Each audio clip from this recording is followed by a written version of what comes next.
33rd Team, great website. Again, former general managers that will go ahead and contribute to this website. They went ahead and they put every team's most savvy move this offseason. Cleveland Browns, Amari Cooper deal. They went ahead and they traded for Amari Cooper, getting that #1 wide receiver, only giving up a 5th-round pick and swapping picks in the 6th round to land Amari Cooper this year. And he gives them a bona fide #1 wide receiver going into this season. Now, to break it all down, let's bring in Garrett Bush, G. Bush from the Barbershop on 92.3 The Fan. You guys can check it out on Saturdays from 8 a.m. until noon. And G. Bush, when it comes to that Amari Cooper deal, it really shows what Andrew Berry is able to do when it comes to, feasting on that value when it comes to Amari Cooper. I think when you talk about Amari Cooper, you're dealing with one of the better receivers in the league. And in terms of what I mean is, as a #1 receiver, a guy that's going to be able to get in and out of his breaks, a guy that's going to be able to be a professional receiver, a guy that has great hands, guy has good speed.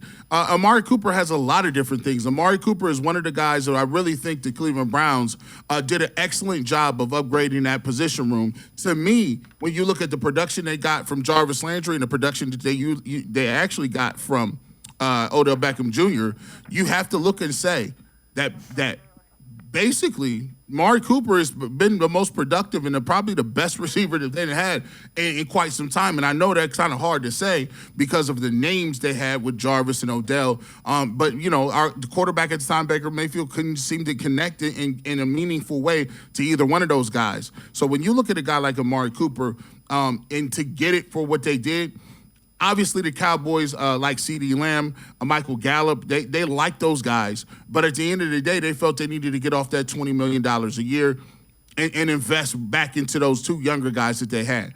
I'll tell you what, one man's trash is another man's treasure, and he's a treasure to the Cleveland Browns. And I think it's one of the most underrated moves that nobody talks about. Obviously, when you got Baker Mayfield going out, you got Deshaun Watson coming back in. He gets the richest contract in all of the hoopla surrounding the quarterback position here. Those have been the camp stories and the stories of the offseason. However, the camp story that we'll see pretty soon that will start to pay dividends is you'll notice Amari Cooper. You'll notice him as one of the main targets. And I hope one thing. I hope the Cleveland Browns decide to feed this guy, man. Hey, give me one of those receivers that if it's 3rd and 5 and we need a slant, we need a play, give me a guy that I could throw to 9 out of 10 times. I want the ball to go to him. And right now on this roster, Donovan Peoples-Jones is trying to figure out if he's a #2 receiver. Anthony Schwartz is a speed guy. We don't know what he is. Maybe he's a gadget guy. Maybe he's a special teams guy. Hopefully he shows us something.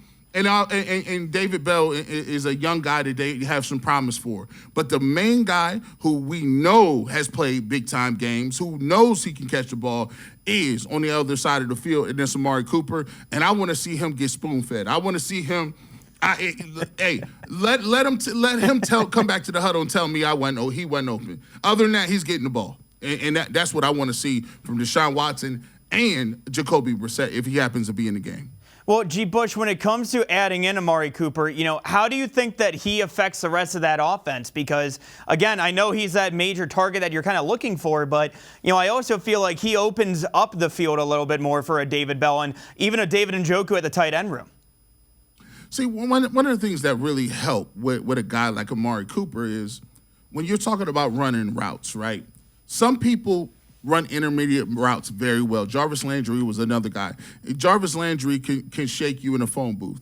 That means quick cuts in and out of his breaks, pivot routes, slants, all that good stuff. He can run those routes underneath, and he's a mismatch with linebackers.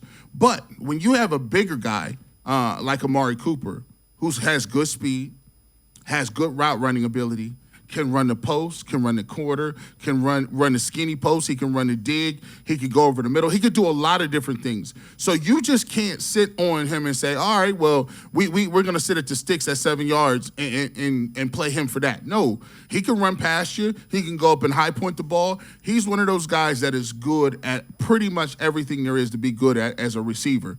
And so as a guy that I'm looking at opposite of him, what it sets up is when the coverage is rolled to Amari Cooper, now you got guys on the backside that may not be as skilled. See, if you're a 2 or 3 receiver, a #2 or #3, that means there's a couple of parts in your game that keep you from being a number one. Some of that is they don't like going over the middle. Some of it is you're not a precision route runner. Some of it is you don't have good release off the line. So if you got a guy like Anthony Schwartz that can get vertical, now you could just say, backside Anthony Schwartz, you're going to run 3 routes. We're going to have you run a shallow cross.